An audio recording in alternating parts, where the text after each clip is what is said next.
किसी भी महीने की 13, 14, 16 या 19 तारीख को पैदा हुए लोग अपने साथ पिछले जन्म का लेखा जोखा लेकर आते हैं, जिसका भुगतान करने के लिए यहाँ पर आते हैं। बेसिकली इनको कार्मिक डेट नंबर भी बोला जाता है। नाम से ही पता चल रहा है कार्मिक डेट नंबर, यानी कि वो अपना ऋण चुकाने आए हैं, अपना कर्ज चुकाने आए हैं। लेकिन हर नंबर एक डिफरेंट कर्ज चुकाने आया है।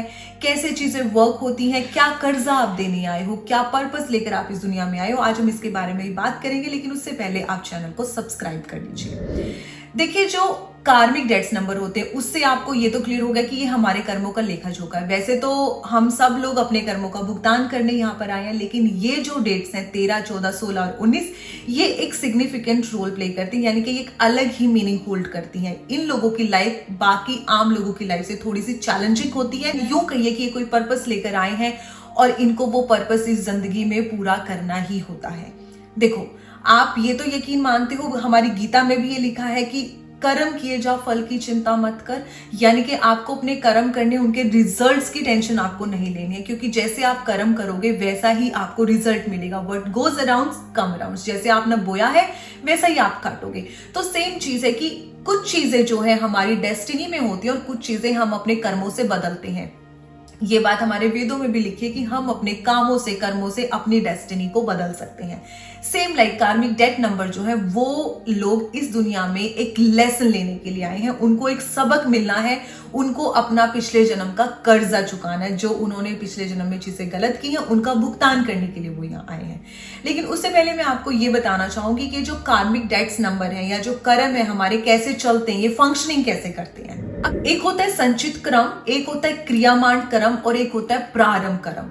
अब जो संचित कर्म है वो ये है जहां पर आपने अपने कर्मों को इकट्ठा किया, यानी कि पिछले जन्म में आपने जो भी काम किए हैं, अच्छे या बुरे, आपने एक कर्मों का एक पिटारा इकट्ठा कर लिया। उसमें कुछ अच्छे कर्म भी है, कुछ बुरे कर्म भी है। तो आपने अपने कर्म संचित कर लिए हैं, संचय कर लिए हैं, उनको इकट्ठा किया है। ठीक है। उसके बाद आता है क्रियामाण कर्म। क्रियामाण कर्म क्या है कि जो आप इस जन्म में काम कर रहे हो, कहते हैं ना कि इस जन्म में अच्छे काम करो अगर आपको अपना अगला जन्म सुधारना है। तो सेम कि अभी आप जो काम कर रहे हो, जो क्रिया आप अभी कर रहे हो, जो कर्म आप अभी कर रहे हो, ये आपके क्रियामाण कर्म है कि आप जैसे काम करोगे इनका पे बैक आपको अपने नेक्स्ट जन्म में करना पड़ेगा। और तीसरा होता है प्रारंभ कर्म। प्रारंभ कर्म जो है वो आपके संचित कर्म के साथ रिलेट करता है, क्योंकि जो प्रारंभ कर्म है उसमें जो आपके कर्म है वो संचित कर्म से निकाले जाते हैं। कि संचित कर्म कौन सा था? पिछले जन्म के काम, यानी कि पिछले जन्म में आपने जो भी अच्छे बुरे काम किए उनमें से एक हिस्सा निकाला जाता है और अगले जन्म में वो हिस्सा देकर आपको इस दुनिया में भेजा जाता है। तो बेसिकली प्रारंभ कर्म में कुछ अच्छे कर्म भी होते हैं, कुछ बुरे कर्म भी होते हैं, जिसकी वजह से आपकी लाइफ में उतार चढ़ाव आपको देखने को मिलते हैं। और आप कहते हो भगवान हमारे साथ ऐसा क्यों करा, लेकिन अपेरेंटली भगवान कुछ नहीं करते हैं, वो हमारे कर्मों का लेखा जोखा, हमारे कर्मों का फल है जो हम भुगत रहे होते हैं। अब बात करते हैं कि 13, 14, 16 और 19 इनका क्या पर्पस है। 13 तारीख वाले क्या कर्म भुगत रहे हैं और 14 वाले क्या भुगत रहे हैं। सो जो 13 नंबर वाले लोग हैं, जो लोग किसी भी महीने की 13 तारीख को पैदा हुए हैं, देखो 13 नंबर जो है ना वो चेंज को दिखाता है। और जब भी चेंज होते हैं तो बहुत सारी आसपास हलचल होनी तो तय है। तो जो 13 नंबर वाले लोग होते हैं उन्होंने पिछले जन्म में बैठ के खाया है, कोई काम किया ही नहीं, गलत इस्तेमाल किया है अपने रिसोर्सेज का, अपने गुरु का अनादर किया है। तो इस जन्म में उनकी जिंदगी एक रोलर कोस्टर रहेगी, यानी कि आराम तो उनके नसीब में होगा ही नहीं। उनको बहुत काम करना पड़ेगा, बहुत भागदौड़ करनी पड़ेगी और उनके नसीब में इजी मनी या इजी प्रेज नहीं है। उनको बहुत ही ज्यादा स्ट्रगल करना पड़ेगा। और अगर आप चाहते हो कि भुगतान बहुत जल्दी हो तो आपको अपने गुरु का आदर करना चाहिए और अपने काम के प्रति बहुत ज्यादा ऑनेस्ट रहकर अपने काम को करना चाहिए, तभी आप इस डेट को पूरा कर सकते हो। और याद रखना, पूरी जिंदगी हम कर्ज नहीं उतारते, एक पीरियड आता है जिसमें हमें उस कर्ज को उतारना ही होता है। कई बार हमारी जो लाइफ के अर्ली डेज हैं वो बहुत अच्छे होते हैं, लेट डेज बहुत बुरे होते हैं, कई बार लेट डेज बहुत अच्छे होते हैं, अर्ली डेज बुरे होते हैं। सो इट्स डिपेंड्स कि आपको अपने कर्मों का फल कब चुकाना पड़े, लेकिन चुकाना तो पड़ेगा। बिना चुकाए तो आप नहीं जा सकते। जितना जल्दी आप इस चीज को समझ लोगे, जितना जल्दी उन कर्ज को चुका लोगे, उतना आपकी लाइफ इजी हो जाएगी। उसके बाद आता है नंबर 14। नंबर 14 को जो लोग पैदा हुए हैं ना, आप ये लगा लीजिए कि उन लोगों का पिछले जन्म में उन्होंने इतने बुरे काम किए हैं, हर नशा किया है, हर जो एक एंटी सोशल एक्टिविटी होती है वो उन्होंने की, यानी कि उनकी बुद्धि पिछले जन्म में बिल्कुल खराब थी, उन्होंने कोई अच्छा काम किया ही नहीं है।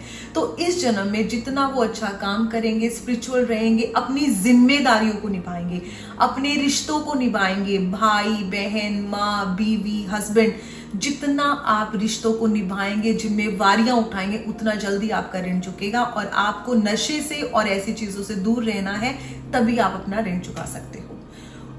आप भगत बन जाओगे रिश्तों में। आप जब ऋण चुकाने वाली स्थिति पे आओगे 14 तारीख को जन्मे लोग, तो आप एक बहुत ही महापुरुष, या ये कह लीजिए एक बहुत ही प्योर सोल आप बन जाते हो जब आपका वो ऋण चुकाने वाला पीरियड आता है। क्योंकि पिछले जन्म में आपने इतना तंग किया है ना अपने आसपास वाले लोगों को, अपने रिश्तों को, आपने इतने बुरे काम किए हैं कि इस जन्म में उतना ही नेक आप बनोगे तो आपका ऋण चुकाया जाएगा। और देखो एक कार्मिक डेट्स नंबर है, ऋण तो चुकाना पड़ेगा, ठीक है। उसके बाद आते हैं नंबर 16 वाले लोग।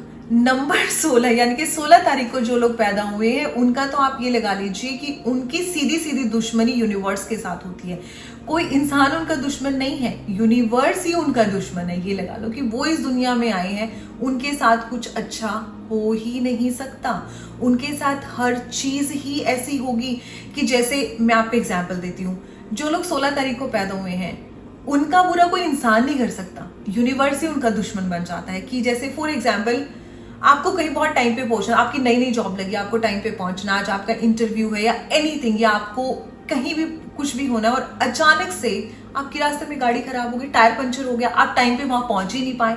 सो बेसिकली यूनिवर्स ऐसे इवेंट्स आपकी लाइफ में क्रिएट करता है कि आपको बहुत ही ज्यादा बेबस, मजबूर, लाचार फील होता है। तो यहाँ पे लोगों का मैटर, लोगों का महत्व, लोगों की इंटरफेरेंस खत्म हो जाती है। ये सीधी सीधी इंसान की और यूनिवर्स की लड़ाई हो जाती है। तो जो लोग 16 तारीख को पैदा हुए होते हैं ना, उनकी लाइफ कुछ ऐसी रहती है। तो आपको इस जन्म में अच्छा सोचना चाहिए।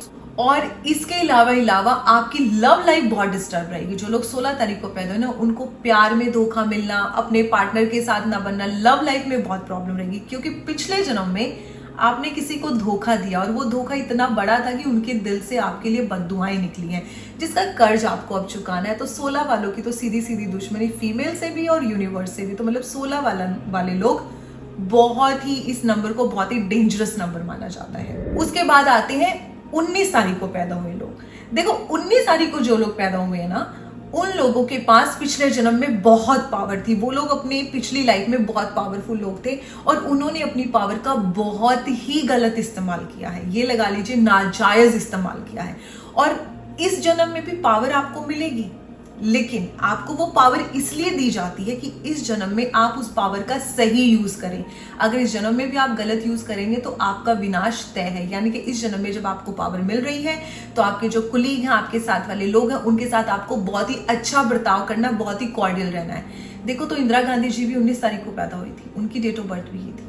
तो 19 को जन्मी थी वो, और आप ये देखिए वो पावर में भी थी और उनके किसी नजदीकी ने ही उनका विनाश किया था। तो इसलिए जो 19 तारीख को पैदा हुए लोग हैं, उनको पिछले जन्म में भी पावर मिली, पावर इस जन्म में भी मिलेगी। लेकिन अगर आप अपनी पावर का मिसयूज करोगे, या अगर आपको अपना ऋण चुकाना पड़ेगा। आपके पास पावर, आपका कोई अपना ही आपको धोखा देकर जाएगा। इसलिए आपको अपनों के साथ, जो आपके नीचे काम करते हैं, आपके वर्कर है, लेबर, उनके साथ बहुत ही अच्छा रिलेशन आपको बिल्ड करना है, क्योंकि आप तो भुगतान करने आए हो।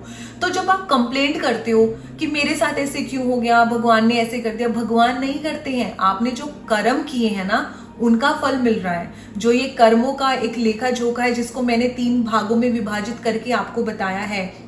जो कर्म आपने संचय किए हैं पिछले जन्म में, जो क्रियाकांड हैं, जो प्रारंभ कर्म है, इन सब का लेखा जोखा इस जन्म में जो इकट्ठा करोगे उसको अगले जन्म में काटना है। इस जन्म में जो बो रही हो उसको अगले जन्म में काटना है। और इस जन्म में क्या काट रहे हो, जो पिछले जन्म में बो कर आए हो। ठीक है, तो उसमें कुछ अच्छा है तो बुरा भी है। और कार्मिक डेट वाले लोग 13, 14, 16, 19, मतलब वो एक्स्ट्रा ऑर्डिनरी हैं। उन्होंने बाकी लोगों से कहीं ज्यादा बुरा पिछले जन्म में किया है, जिसको भुगतान करने के लिए वो इन तारीख को पैदा हुए हैं, ताकि ये साइकिल वो ब्रेक कर पाए, अपने कर्जों को चुका पाए। जैसे कि आप कई बार देखते हो, कई बार रोड पे चलते चलते किसी का एक्सीडेंट हो जाए, वो इंसान मर जाए, या किसी को बैठे बैठे इतना पैसा मिल जाए, बिना हार्ड वर्क के कुछ मिल जाए, तो वो आपके पिछले जन्मों का कर्म है, वो आपके कर्म में लिखा हुआ है, उसमें भगवान कुछ नहीं कर रहा है।